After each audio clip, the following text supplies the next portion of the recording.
Normally, we use this time for a reading to connect with wise words written by wise people.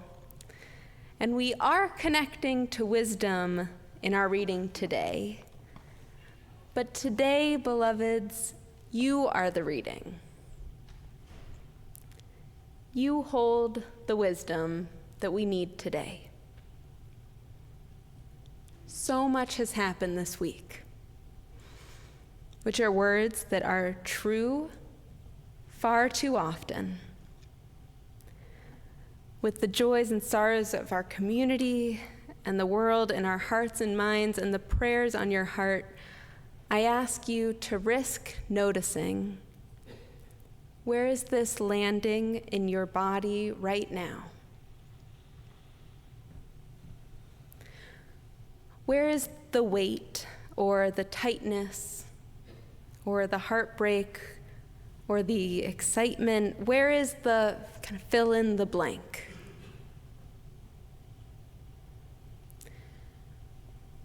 And when you find it, I'm noticing it in my shoulders, the tension. When you find it, bring some curiosity. What is it telling you? Let's do some data collection together. What's the emotion held in that spot? What is the feeling?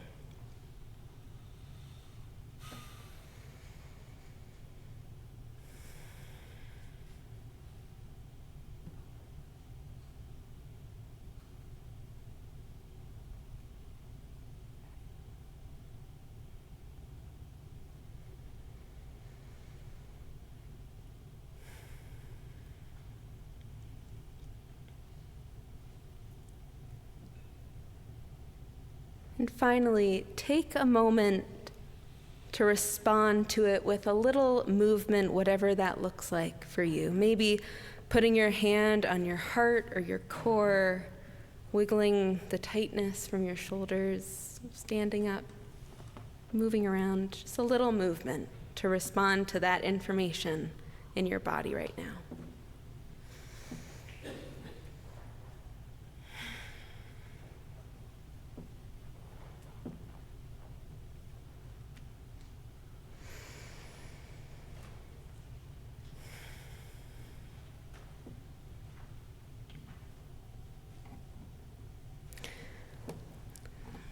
My feeling was anticipation of what's going to come next. And I invite you now, in this very brief and very low stakes moment, to just turn to your neighbor and name that feeling for you in a word or two.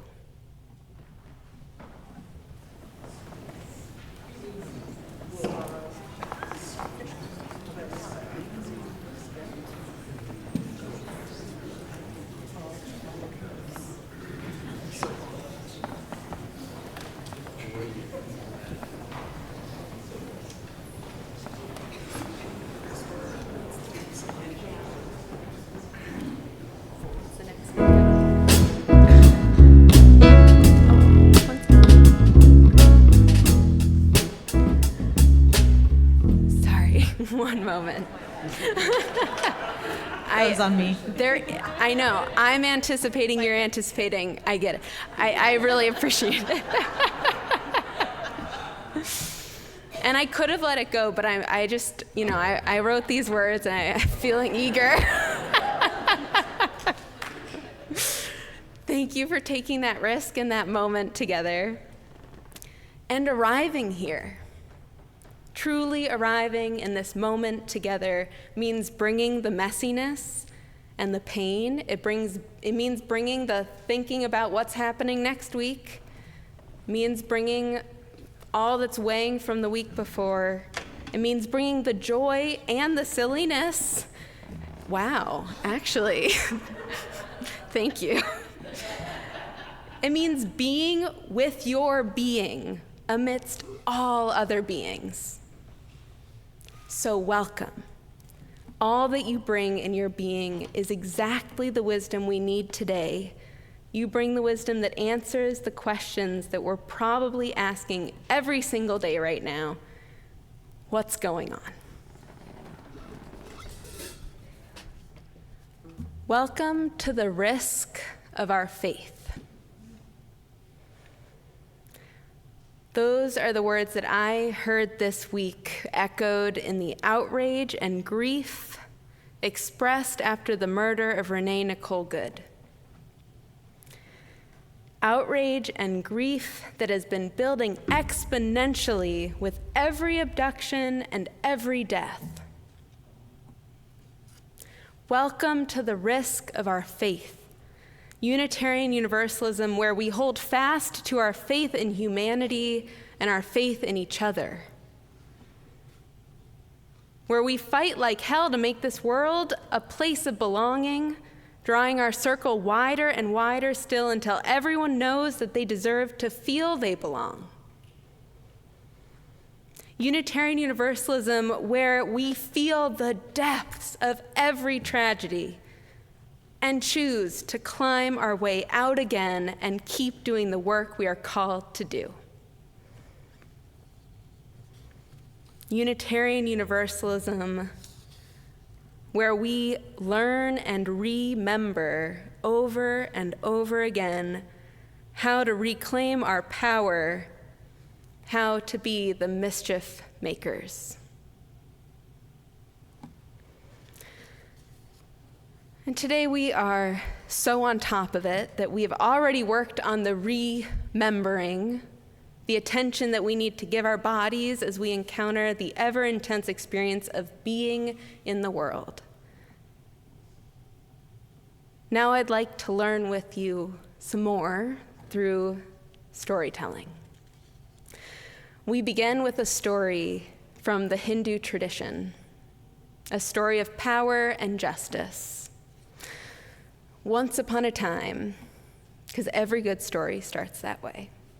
Once upon a time, there was a greedy demon named Bhasmasura.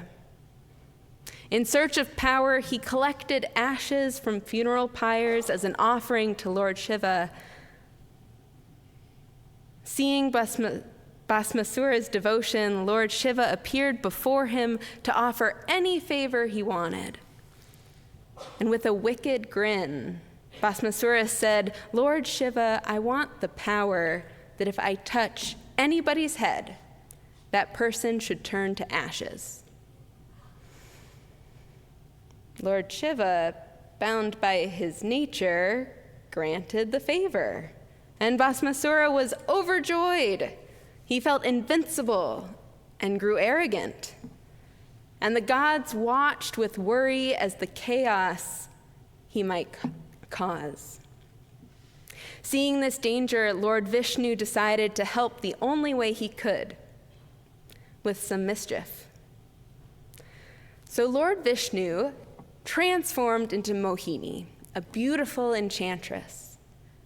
Vishnu appeared before Bhasmasura as the beautiful Mohini.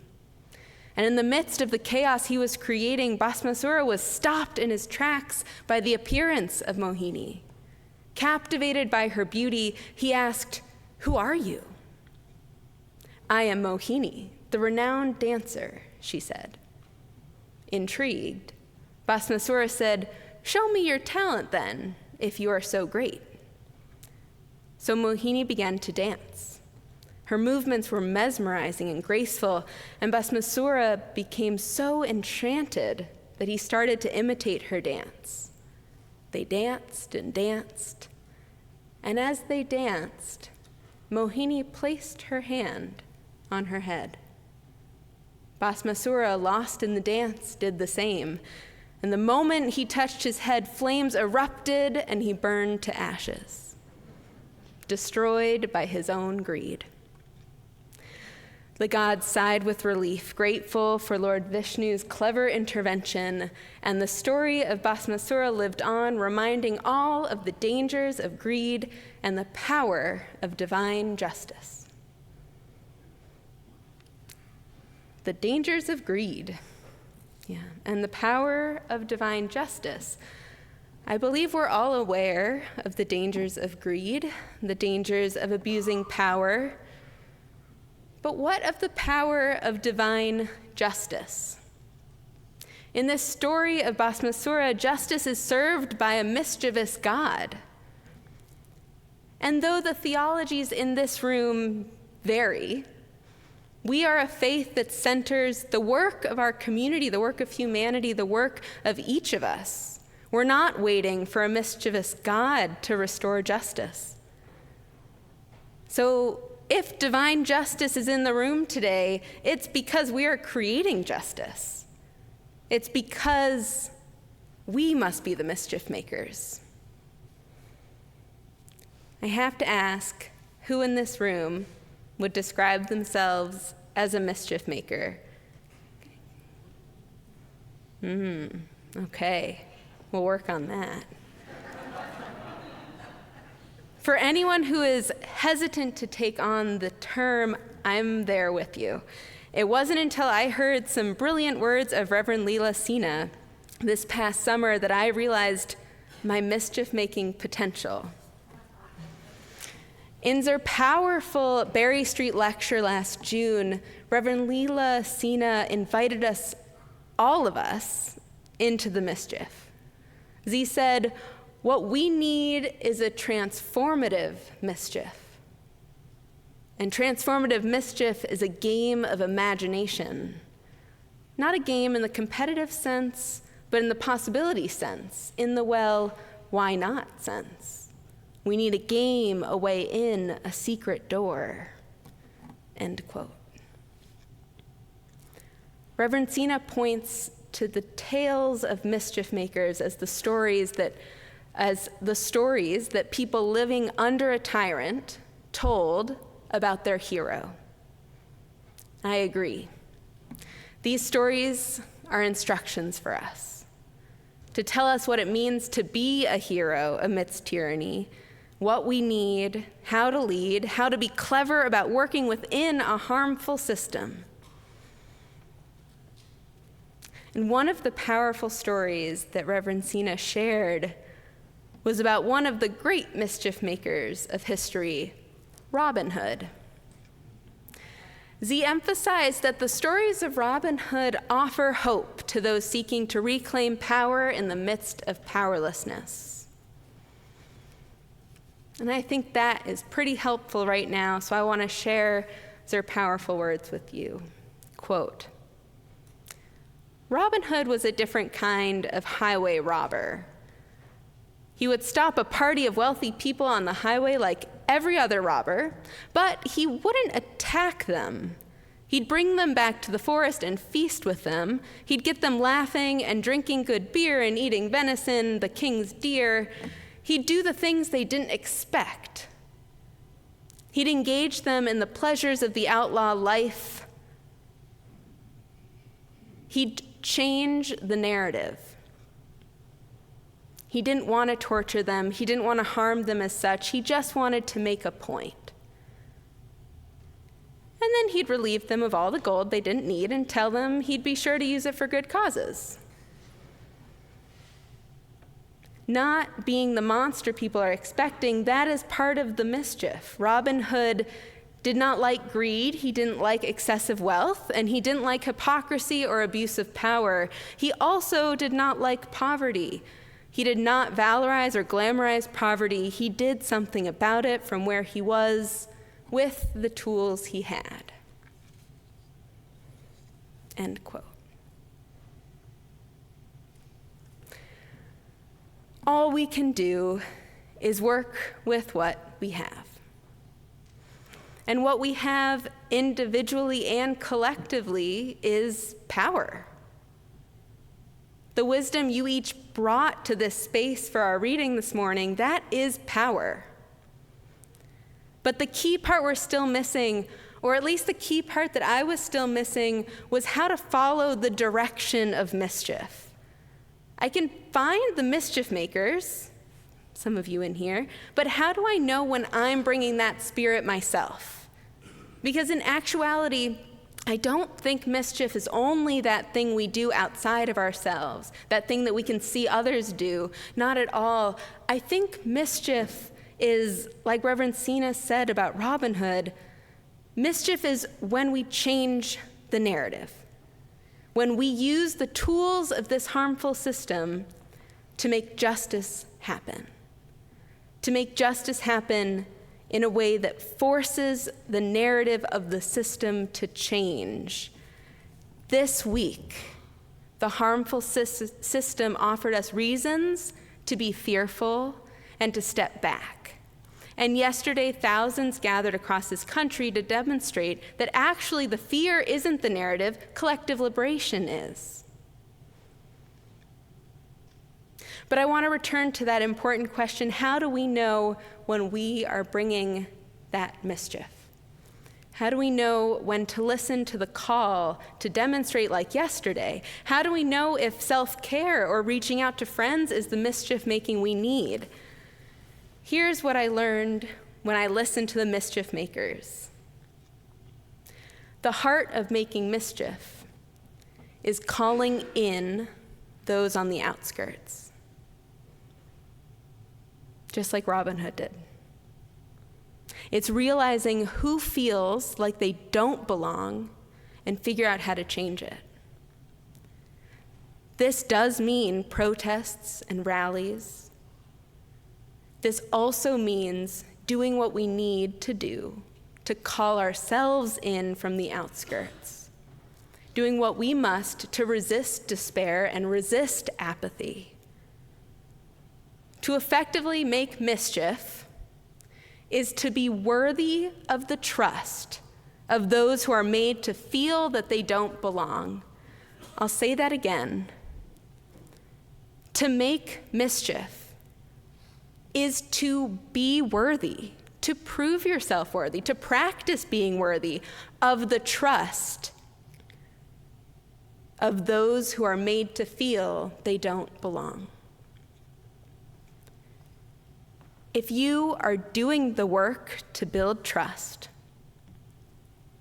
if you are doing the inner work to bring love into the world, if you are showing up in your circles, if you are widening your circles, you are making mischief possible.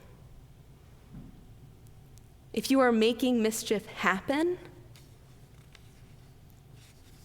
and when you feel it, when you feel that it's risky, lean in.